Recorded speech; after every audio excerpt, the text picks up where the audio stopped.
We heard Jesus say today, "What I say to you in the dark, tell it in the light. What you hear whispered, proclaim from the housetops." And then we also hear Jesus talk about the people who are going to be annoyed by the things that we say. And so there will be division between father and son, mother and daughter and brothers, and you see and you hear that. And I would place before you that Jesus' intent is not to divide, but to reconcile and to bring together. And part of what he's saying is, be careful how you do this. How you proclaim, or in other translations, shout from the housetops. And I would place before you the concept of volume. Volume in the sense of, what is it like when somebody gets in your space, either physically or by loud language or gestures, and you naturally want to step back from them? So how can we grow and become better aware of how we're presenting ourselves, you, myself, or whatever? And so there is a movie reference that I'd like to bring into the conversation this morning. And I'm going to say, how many of you have seen This Is Spinal Tap? Oh, good. All right. This Is Spinal Tap is a Rob Reiner film. It's about 27 or 28 years old. It is actually a more famous movie than you all let me think that you know. But in it, it is a put-up of documentaries, a rockumentary, where Rob Reiner with his beard puts a hat on and he looks just like Francis Ford Coppola. And he's out there interviewing this aging British rock band called Spinal Tap. And they're like on a grand final world tour or something. And of course, it's the band's got all the typical problems, and they're just having so much fun making light of the 1980s big and 1970s loud rock bands like Black Sabbath and whatever, where you couldn't understand anything they said anyway.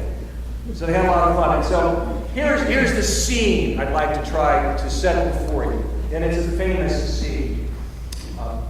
Nigel Tufnell is taking Rob Reiner, the documentarian, into the sanctum where they have their amplifiers. And he's trying to make a point that Spinal Tap, their claim to fame is that they're Great Britain's loudest band. Now, how do you prove you're the loudest band? And he says, come, and they do a tight shot. And he starts to turn the volume knob on the amplifier. 7, 8, 9, 10, 11. We're the loudest band because our knobs go up to 11. Of course, it's the top knob. It doesn't make any difference. Well, that's the joke.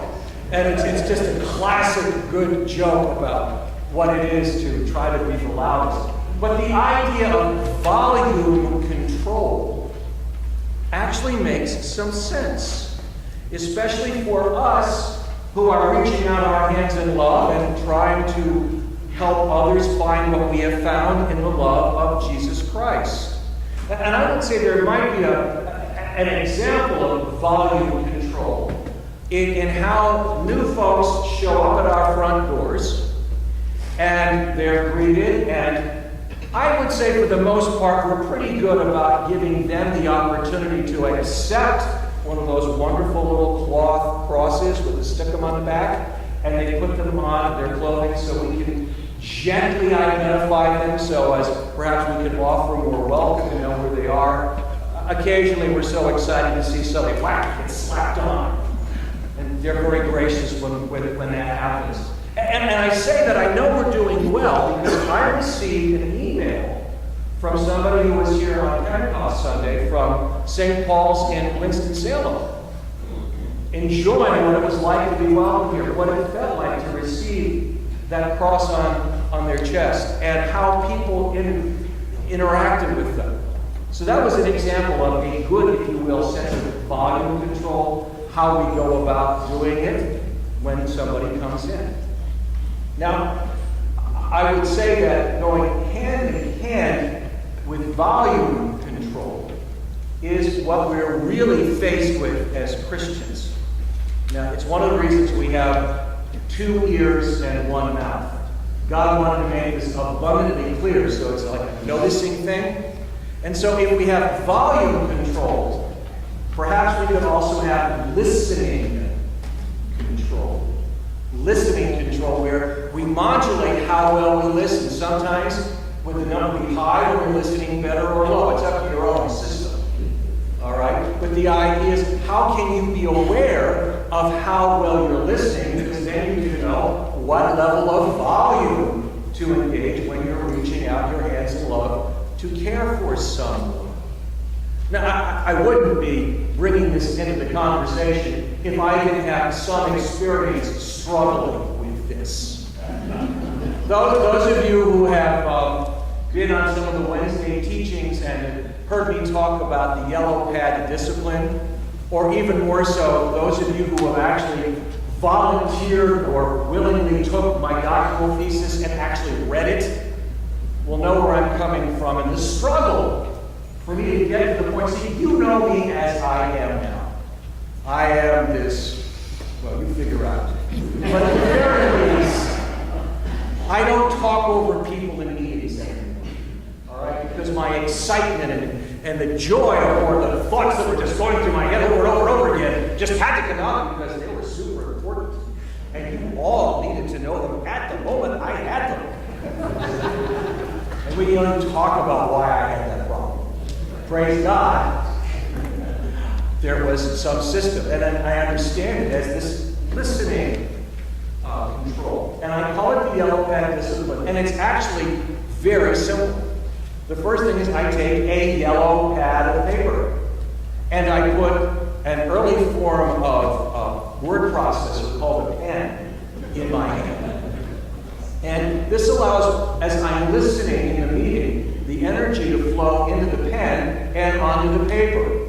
So my first point is to listen to what's going on in the meeting and then process it on the paper. And that slows it down. So I guess I'm ratcheting my listening thing. I need to be at a lower level. I'm ratcheting it down. And then as I listen to the meeting, I also have trained myself to wait to see if somebody else has brought my idea into the meeting. So now I've even kind of worked on the I don't need credit phase for the idea. And this validates perhaps the idea. And if somebody else brings it into the meeting, I give myself a check mark. And a little inward smile. That's part of this listening volume control, listening control. Well, another thing happens with this whole process though. If the thought or the idea that I had has not come into the meeting, has not been discussed, I have a decision to make. Again, with that same sensitivity. Do I bring the idea into the meeting? Is the meeting ready to hear it at this moment?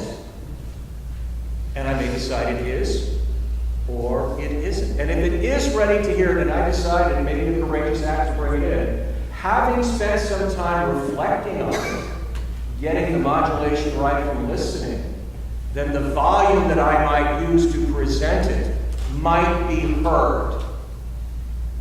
Shout or proclaim from the housetops. But if you're shouting so loud and nobody hears you, is it like that proverbial tree that falls in the forest? Does it make a sound? So the important thing in all of this is to be heard. And again, what language are we speaking? I've spoken of this before. We are speaking the language of Jesus. And the language of Jesus is the language of love. And love means all those various things, but so much of the idea, Bishop Brent, so clothe us in your spirit that we reaching forth our hands in love. Our hands in love.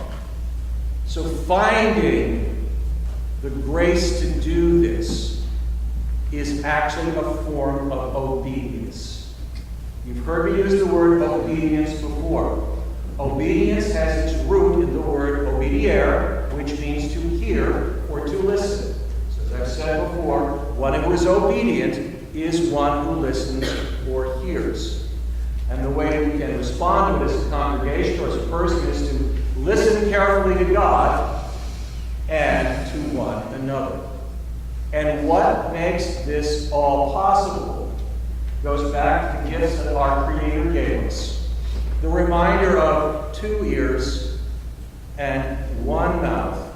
And then I'll add hands that can proclaim, hands that can love.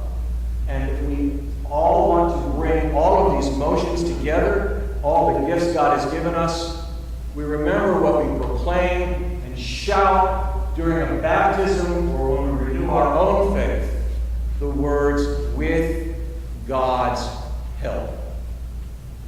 The volume control, the listening control, I find I'm better at operating those with God's help. All these words I offer in the name of God, Father, Son,